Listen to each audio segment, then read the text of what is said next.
Esto es DW Noticias desde Berlín. El encuentro entre Donald Trump y Volodymyr Zelensky en la Casa Blanca se descarrila para convertirse en un insólito choque entre ambos mandatarios. Trump acusó a Zelensky de irrespetar a los Estados Unidos antes de expulsarlo del recinto presidencial. Al aire queda el futuro de la guerra que amenaza la estabilidad de toda Europa. Estos son nuestros titulares. Ucrania y Estados Unidos no logran firmar un acuerdo crucial que habría sentado las bases para negociaciones de paz con Rusia. En un enfrentamiento sin precedentes, Trump aseguró que Zelensky está jugando con la Tercera Guerra Mundial. Tendremos detalles desde Washington.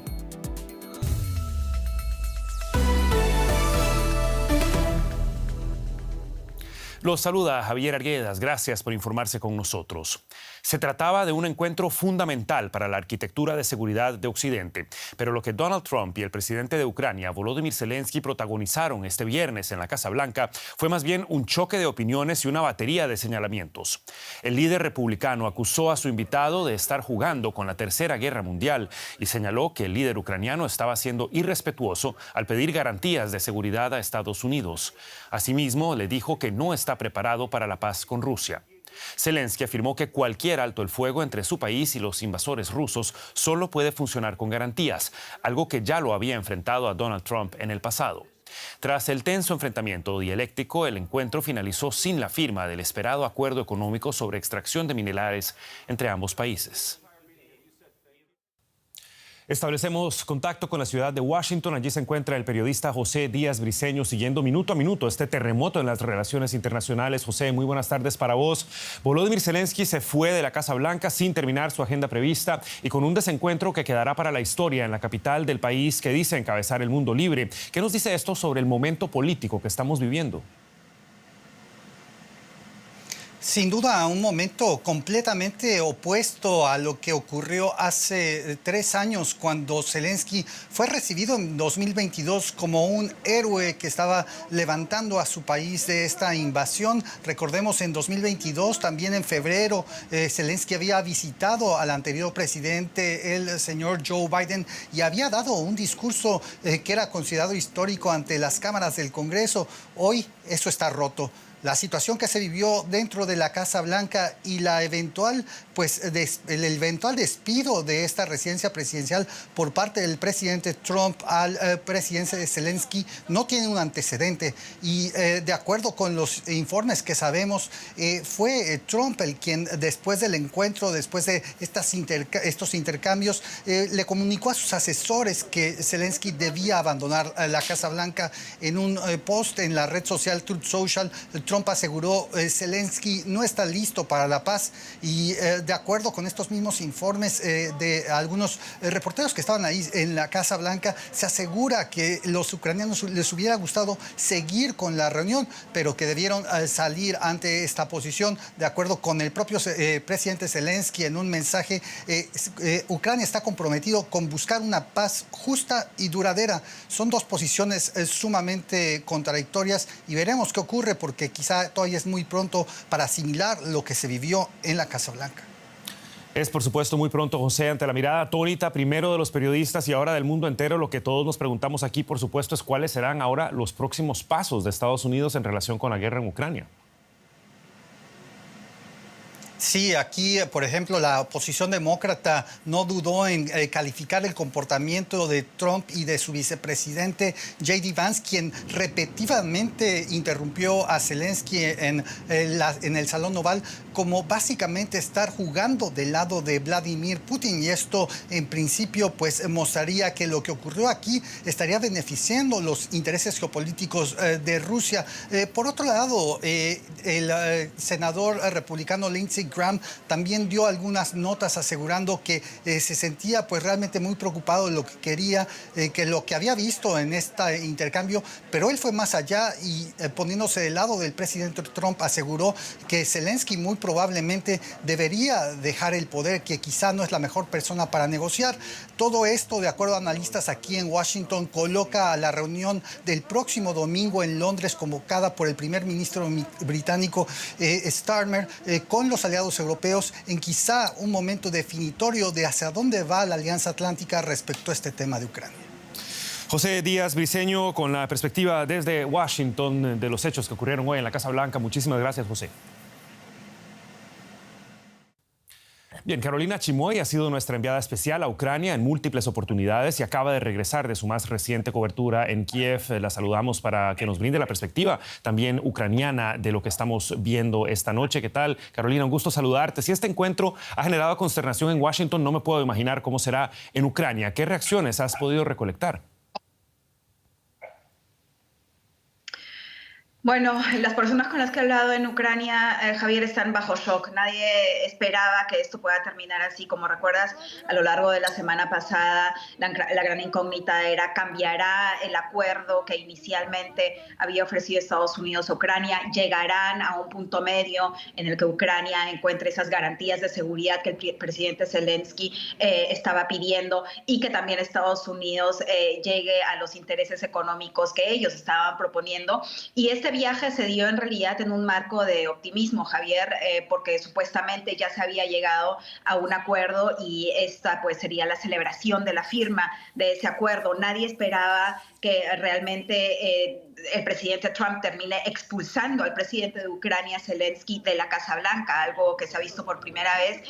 Por lo tanto, también personas en Ucrania reaccionando bajo shock.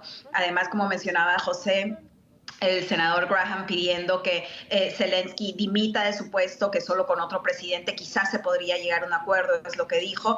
Y en Ucrania esto lo que está produciendo más bien es una unión aún más fuerte, una unidad detrás del presidente Zelensky, diciendo que él es un presidente que ha sido democráticamente electo y que los representa, muchos también diciéndome que los representa como ellos esperaban en la Casa Blanca, y que ha mantenido el tono que ellos esperaban. Es decir, hasta ahora no he escuchado muchas críticas en Ucrania, sino todo lo contrario.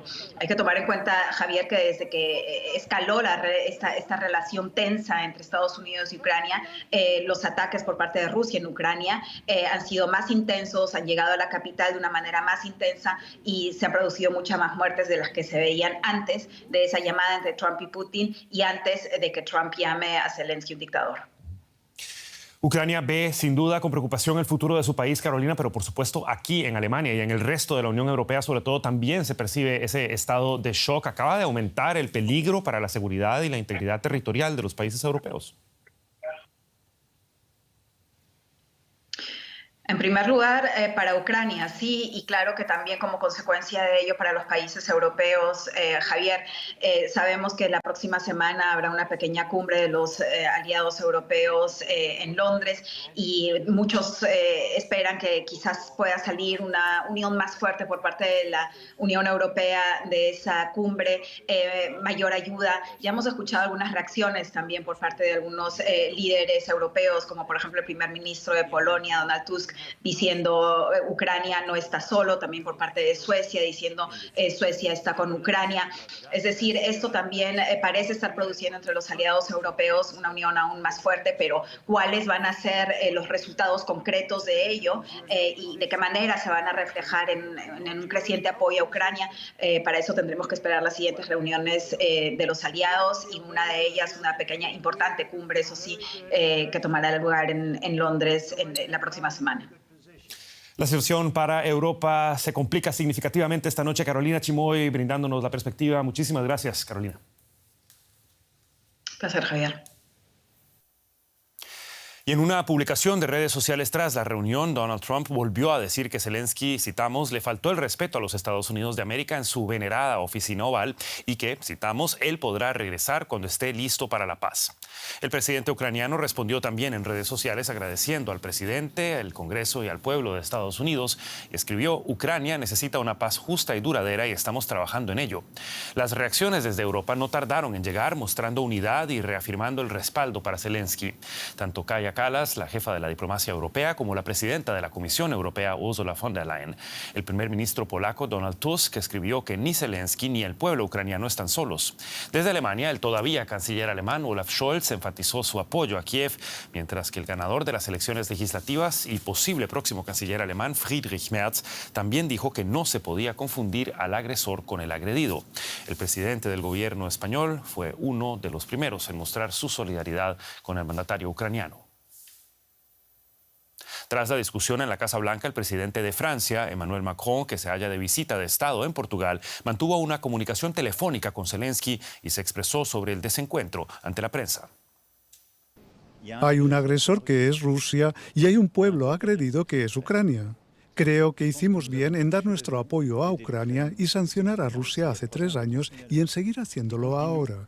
Y cuando digo nosotros, me refiero a Estados Unidos, a los europeos, a los canadienses y a muchos otros. Debemos dar las gracias a todos los que han ayudado y debemos respetar a los que llevan luchando desde el principio, porque luchan por su dignidad, su independencia, sus hijos y por la seguridad de Europa. Son cosas simples, pero vale la pena recordarlas en momentos como estos. Toda Europa sigue, por supuesto, con atención lo que ocurrió hoy en la Casa Blanca y también lo siguen con atención los mercados financieros. Juliana González está con nosotros el ángulo económico de todo esto. Muchas gracias, Javier. Y es que en una diplomacia transaccional como la impuesta por la nueva administración en Washington, la paz de Ucrania solo pareciera alcanzable si la Casa Blanca y el Kremlin negocian en solitario las condiciones y si Ucrania firma un acuerdo para otorgar a los Estados Unidos el acceso a 1/3 de las tierras raras, gas y minerales ucranianos. Pero las fricciones de hoy en el Salón Oval llevaron a un final abrupto del encuentro entre Donald Trump y Zelensky y dejaron en el aire la firma de ese acuerdo. Un elemento que suma a la agenda económica de Donald Trump que empieza a tomar forma y no pasa desapercibida para los mercados. Este tsunami diplomático que además deja sin firmar el acuerdo de minerales para el que había viajado aparentemente Zelensky a Estados Unidos no pasa desapercibido. Nos vamos nosotros hasta Nueva York para tomarle el pulso a este momento histórico con mi colega Ana Nieto, que nos acompaña desde esta ciudad. Ana, ¿cómo han reaccionado los mercados a este tenso momento en el tablero de la geoestrategia? Los mercados han estado casi todo el día intentando cerrar el mes con una jornada en positivo, pero la tensa reunión en la Casa Blanca, algo que en Estados Unidos no se había visto nunca, dio la vuelta a todos los índices hacia el territorio de las pérdidas. Es un territorio del que se estaba saliendo en la última hora de contratación.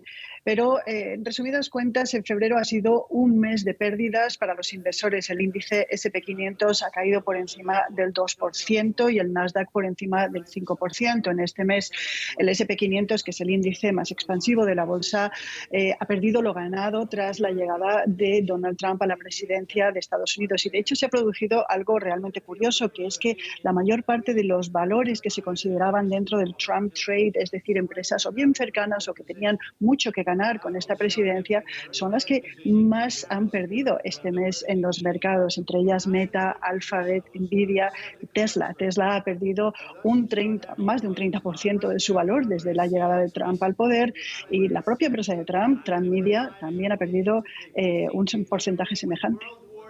Ana, pero además de lo visto y lo vivido hoy, ¿están los mercados ya empezando a digerir los efectos de los aranceles que podrían llegar la próxima semana?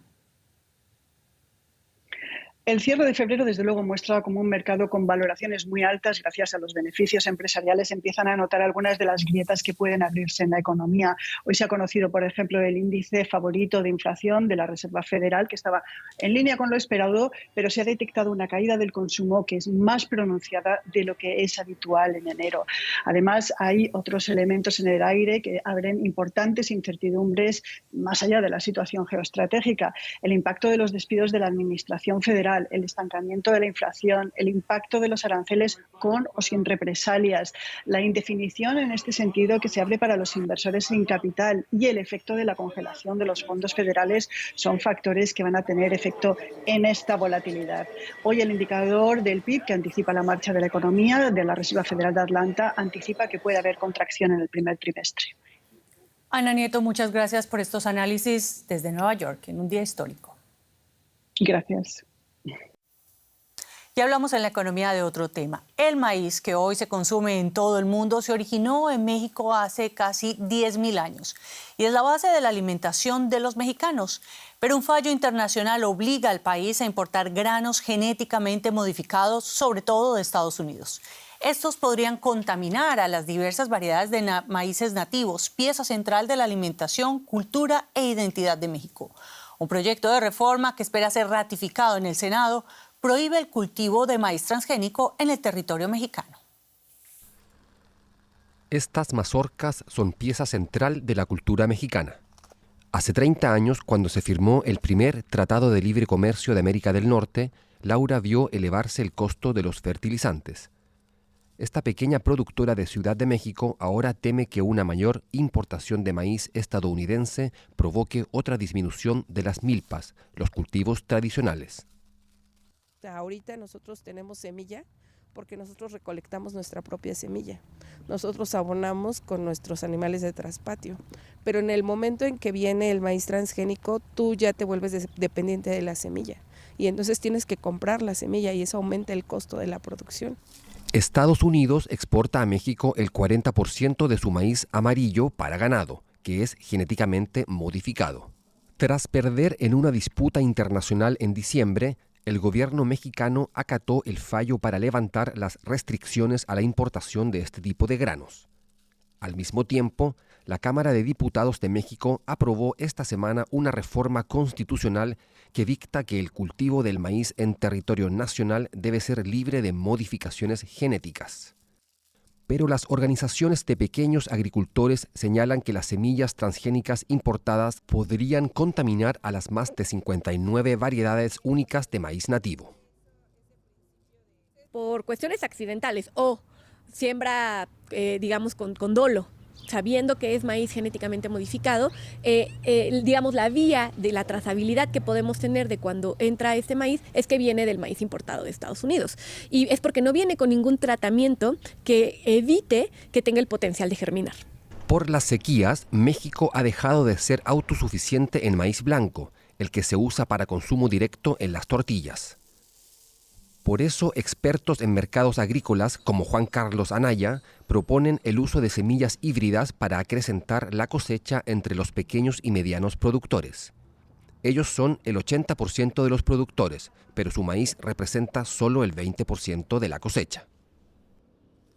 El mercado, al México ser deficitario, el mercado ya está reconociendo un premio al maíz blanco en virtud de que no vamos a alcanzar la autosuficiencia de maíz blanco para nuestras tortillas. Ante la incapacidad de las políticas públicas de que incentiven a que los productores modifiquen y utilicen productos de más innovación, mayor tecnología. La adopción de estas nuevas tecnologías choca con la voluntad de preservar un alimento tradicional que es parte de la identidad mexicana. Pero no solo este tema ocupa a México, también está el tema de la seguridad fronteriza. Más detalles con Javier. Se está moviendo muchísimo, Julián, efectivamente. El llamado narco de los narcos, Rafael Caro Quintero, uno de los 29 narcotraficantes entregados por razones de seguridad nacional por México a Estados Unidos, se declaró este viernes no culpable de crimen organizado, tráfico de drogas y del homicidio del agente de la DEA, Enrique Kiki Camarena, en 1985. Ello después de que la Fiscalía de México anunciara la entrega sin precedentes de decenas de criminales para que enfrenten cargos en los tribunales estadounidenses. Dichos traslados ocurren tras el encuentro entre altos funcionarios de ambos países en el que acordaron tomar acciones conjuntas para combatir el crimen organizado. Tanto Washington como México se encuentran en negociaciones por la intención de la administración de Donald Trump de aplicar un arancel del 25% a las exportaciones mexicanas.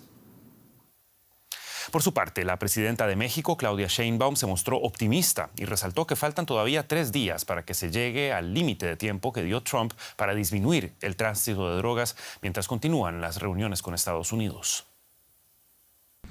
Fueron en ambos casos muy buenas reuniones. Se establecieron los principios de coordinación y de colaboración y mantener estas reuniones de manera permanente, reuniones de alto nivel, tanto en el tema de seguridad como en el tema comercial.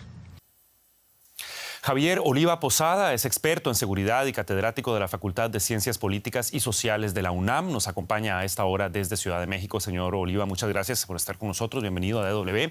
Vemos a uno de los narcotraficantes de más alto nivel declarándose no culpable en Estados Unidos. El gobierno mexicano ha aclarado que esto no se trató de una extradición, sino de un traslado por motivos de seguridad nacional. ¿En qué se diferencia esta figura entonces y cómo impacta el paradero de los detenidos?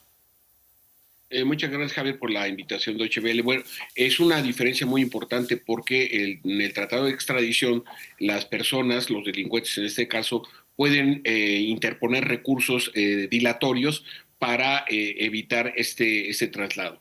Y en el comunicado que el día de ayer presentó tanto la Secretaría de Seguridad y Protección Ciudadana, así como la Fiscalía, habla de presentación formal justamente para evitar utilizar el término de extradición. Entonces, este acuerdo entre las autoridades mexicanas en materia de seguridad binacional de alguna manera trata de cumplir con estos criterios que se establecen desde luego, y no hay que llamarse a sorpresa, Javier, siempre que hay o usualmente cuando se dan estos intercambios, sea de información o sea en este caso de la remisión de delincuentes, está siempre circunscrito por el ambiente de las relaciones entre México y Estados Unidos, como sucedió cuando se extraditó a Joaquín Guzmán el Chapo en el último día del mandato de Barack Obama y justo un día antes de que empezara el primer mandato de Donald Trump. Entonces digamos que esto es de alguna forma frecuente, no es nada sorpresivo, sí el número de personas que se envían desde luego, pero y la forma en la que se está haciendo en el recurso jurídico que se está utilizando. Este es mi primer comentario.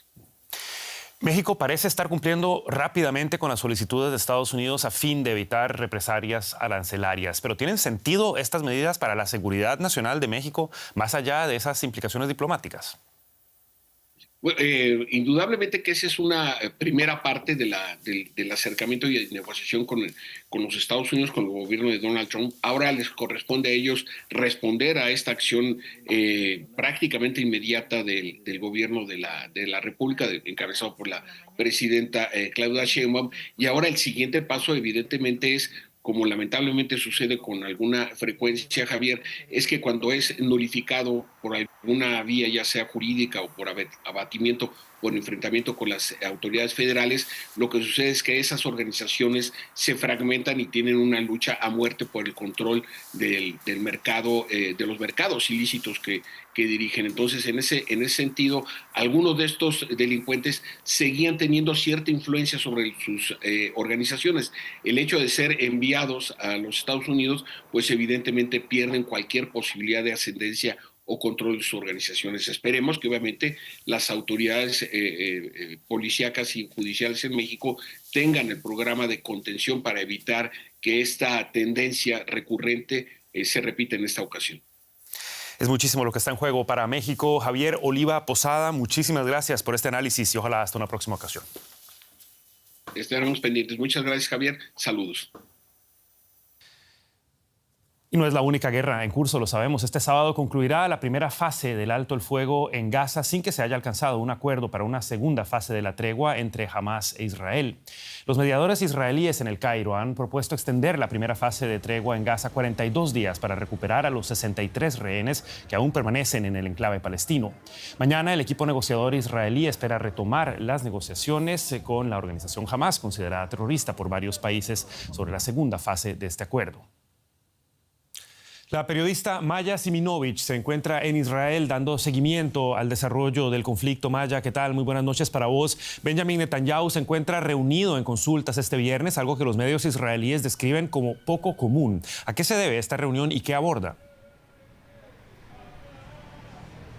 Hola Javier. Sí, es poco común porque hoy es viernes por la noche, el comienzo del Shabbat, el día sagrado del judaísmo donde no se trabaja.